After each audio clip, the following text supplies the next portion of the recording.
नमस्ते किसान भाइयों, स्वागत है आपका अपने YouTube चैनल JSGP में।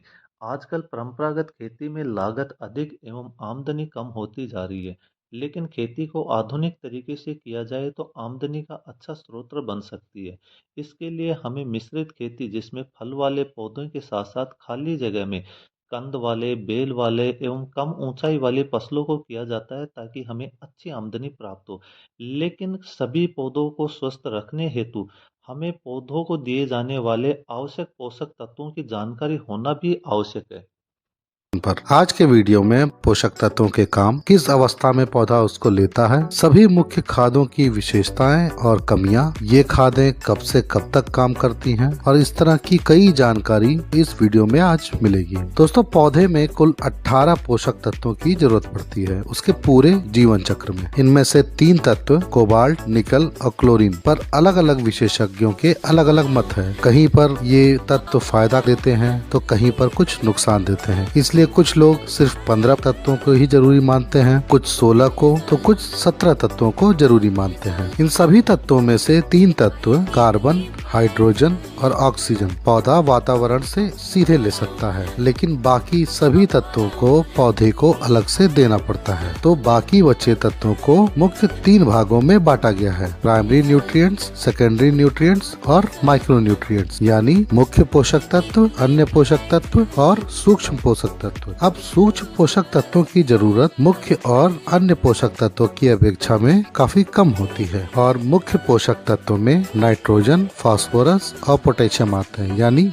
NPK, और अन्य पोषक तत्वों में कैल्शियम, मैग्नीशियम और सल्फर होते हैं। इसके अलावा copper, iron, boron, manganese, zinc, molybdenum, cobalt, निकल और क्लोरीन को सूक्ष्म पोषक तत्व कहा जाता है। कार्बन, हाइड्रोजन और ऑक्सीजन क्योंकि हवा से मिल जाते हैं इसलिए इन्हें अलग रखा जाता है। तो शुरुआत करते हैं दोस्तों नाइट्रोजन से। पौधा नाइट्रोजन नाइट्रेट फॉर्म में या नाइट्राइट फॉर्म में या अमोनियम फॉर्म में, इन्हीं 3 रूप में पौधा नाइट्रोजन ले पाता है और इसलिए वातावरण में 78% नाइट्रोजन होने के बावजूद भी पौधा इसे नहीं ले पाता क्योंकि वो इस फॉर्म में इसको नहीं मिल पाता। नाइट्रोजन दोस्तों क्लोरोफिल का एक मुख्य तत्व है। इसका मतलब नाइट्रोजन की कमी यानी क्लोरोफिल की कमी, और क्लोरोफिल के बिना खाना बनाना पौधे को संभव नहीं है और बिना खाने के पौधे का मरना तो तय है ही। पौधा सभी तत्वों में से नाइट्रोजन को सबसे ज्यादा इस्तेमाल करता है। पौधे के लगभग हर हिस्से के विकास के लिए नाइट्रोजन अति आवश्यक होता है, चाहे वो जड़ हो, तना हो या फिर पत्तियां हो। इसकी कमी को पूरा करने के लिए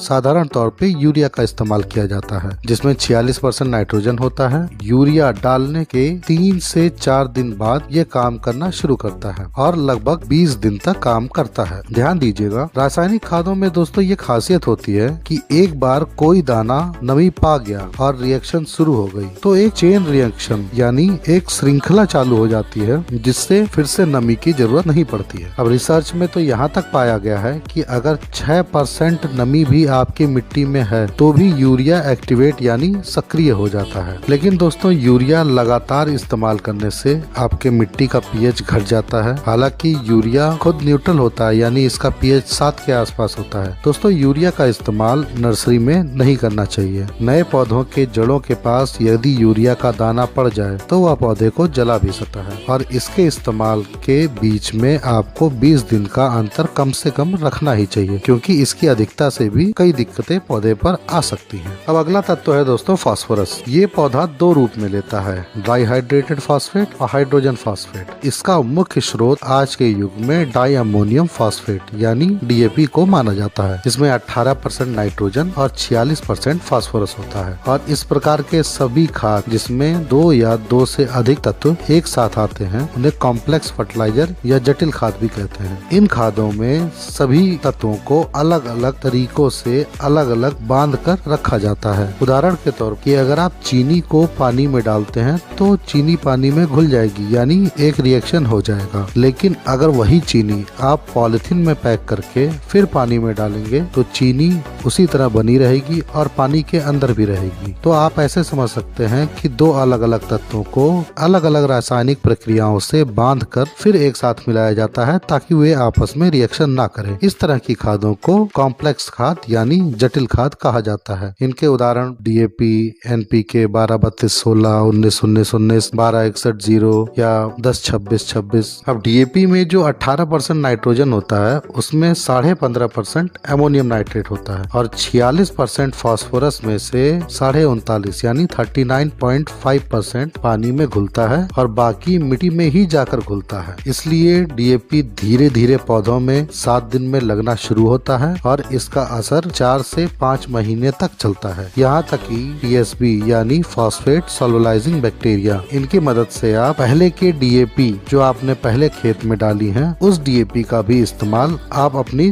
तुरंत की फसल में कर सकते हैं। दोस्तों, फास्फोरस पौधे के संपूर्ण बढ़वार में मदद करता है और जड़ों के विकास में और बीज के बनने में इसकी भूमिका सबसे अहम होती है। इसका पीएच डीएपी का 8.1 के आसपास होता है। अगर आपकी मिट्टी पहले से ज्यादा पीएच की है, जैसे पंजाब और हरियाणा की मिट्टी है, तो आपको फास्फोरस सिंगल सुपर फास्फेट के माध्यम से देना चाहिए जिसका पीएच 1 से 1.5 के आसपास होता है। क्योंकि अगर ज्यादा पीएच में आप ज्यादा पीएच वाली खाद डाल देंगे तो मिट्टी का पीएच बढ़ जाएगा और मिट्टी का पीएच बढ़ने के कारण पौधा उसमें से पोषक तत्वों को नहीं ले पाता है। इसलिए ज्यादा पीएच की मिट्टी होने पर आपको सिंगल सुपर फास्फेट फास्फोरस की पूर्ति के लिए देना चाहिए। अब बात करेंगे पोटाश की। दोस्तों, पोटाश पौधे का सुरक्षा कवच बनाता है, पौधे में खाने को इधर उधर भेजने में मदद करता है, पौधे को स्ट्रेस से बचाता है। कम पानी हो या ज्यादा पानी की स्थिति में या अत्यधिक धूप हो या गर्मी हो, इन सभी से पोटाश पौधे को बचाता है और जिसके कारण फलों और फूलों की संख्या बढ़ती है और आपको भरपूर पैदावार मिलती है। अब इसके मुख्य स्रोत के रूप में एमओपी म्यूरेट ऑफ पोटाश यानी 0060 जो लाल रंग का होता है, या फिर एसओपी 0050 जो साधारण सफेद रंग का पाउडर होता है। इसके अलावा मार्केट में आजकल एनपीके भी कई ग्रेड के हैं, जैसे 10-26-26 में आपका 26% पोटाश होता है, 12-32-16 में आपका 16% पोटाश होता है और 19-19-19 में आपका 19% पोटाश होता है। पौधा पोटाश को सिर्फ K+ यानी पोटेशियम फॉर्म में ले सकता है। अब दोस्तों, एमओपी का पीएच तो 7 होता है लेकिन एसओपी का पीएच 8.5 के आसपास होता है और आजकल इफ्को का नेचुरल पोटाश भी आता है जिसमें लगभग 14.5% पोटेशियम के साथ आपको जिंक,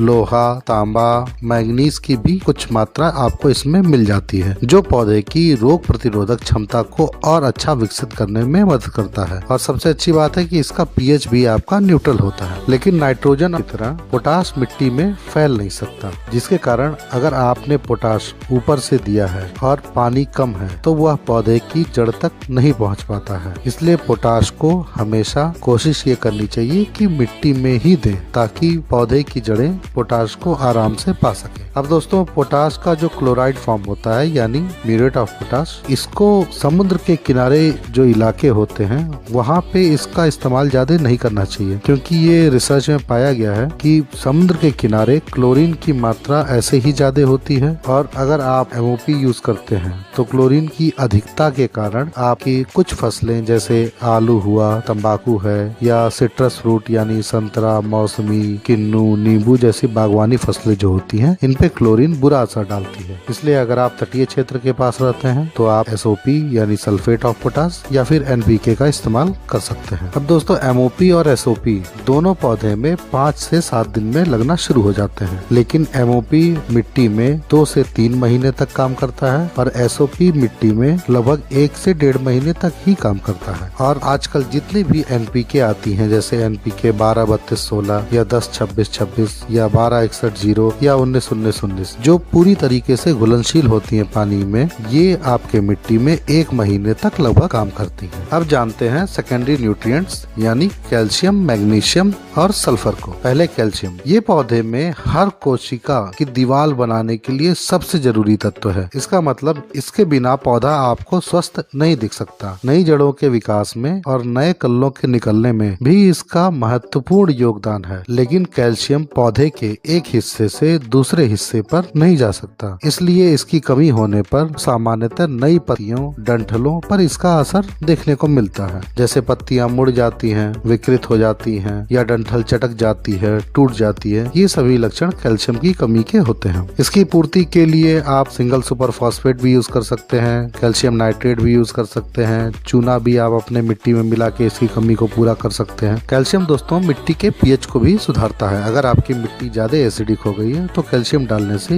ये उसके असर को न्यूट्रल करता है। इसी तरह मैग्नीशियम पौधे को खाना पहुंचाने में मदद करता है और क्लोरोफिल में भी मैग्नीशियम एक मुख्य तत्व होता है। इसका मतलब इसकी कमी से क्लोरोफिल की कमी होने का डर रहता है और क्लोरोफिल की कमी मतलब पीलापन, खाना ना बना पाना, जिसके कारण पौधे में कई दिक्कतें आना तय होती है। इसकी कमी से पत्तियों की नसें हरी और बाकी पत्ती पीली हो जाती है और फिर सूख जाती है। बीजों के बनते समय भी मैग्नीशियम की काफी अच्छी जरूरत होती है। इसकी जरूरत सामान्यतः मैग्नीशियम सल्फेट डालकर पूरी की जाती है। अब दोस्तों बारी है सल्फर की, और सल्फर को कई लोग तो चौथा मुख्य तत्व भी मानते हैं एनपीके के बाद, क्योंकि इसकी जरूरत एमिनो एसिड्स, प्रोटीन और तेल बनाने में बहुत ज्यादा होती है। यहाँ तक कि कुछ एंजाइम और विटामिन को भी पौधे को बनाने के लिए इसकी जरूरत पड़ती है। और एक तरीके से कहा जाए तो क्लोरोफिल को भी बनाने के लिए सल्फर की जरूरत पड़ती है। हालांकि सीधे तौर पे नहीं पड़ती है, लेकिन इनडायरेक्ट तरीके से सल्फर की जरूरत भी पड़ती है। और हम इंसानों में और जानवरों में भी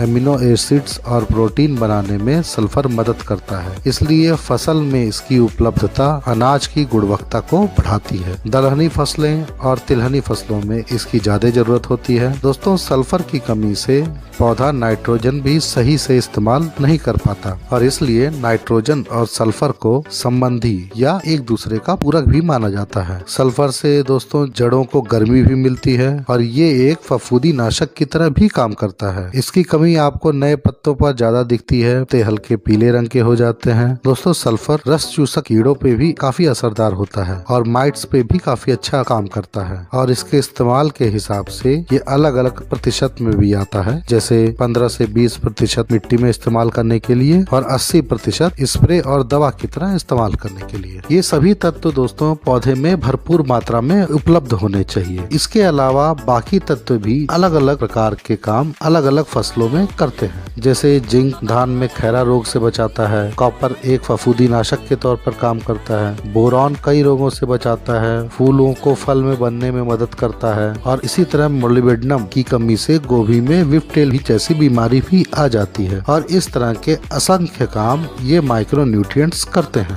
अगर आप इस पर भी एक वीडियो चाहते हैं तो इस वीडियो को लाइक कीजिए। मैं माइक्रो न्यूट्रिएंट्स पर आपको एक अलग से वीडियो जरूर बना के दूंगा और इसी तरह की जानकारियों के लिए सब्सक्राइब कर लीजिए ताकि आपको ये जानकारियाँ लगातार मिलती रहें। तो दोस्तों मिलते हैं एक नए वीडियो में एक नई जानकारी के साथ। धन्यवाद।